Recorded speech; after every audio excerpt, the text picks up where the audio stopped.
我導師 Mr. Nelson 今日想同大家講嗰啲關於高中課題嘅題目嘅。咁呢個係 Sin 方程嘅課題啦。我哋睇翻題目先。Refer to the above figure. Three children A, B, and C are at the given points, forming a triangle. Find the distance between A and B. Leave the radical sign in the answer if necessary. 咁首先我哋睇翻呢度嘅資料啦。如果 Sin 方程嘅時候，我要睇翻呢個三角形。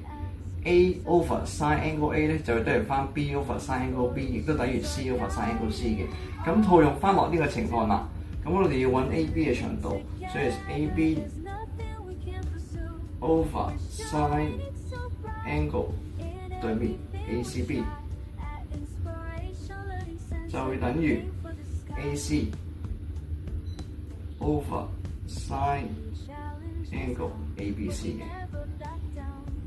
咁你就擺翻資料入去啦 ，AB over sin 45度就會等於 AC over sin 30度嘅。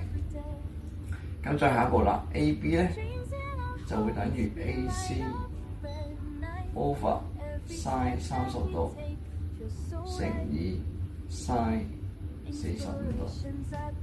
咁我哋嚟呢邊啦，咁亦都即係 AB 咧就會等於20 over sin 30度乘以 sin 45度嘅。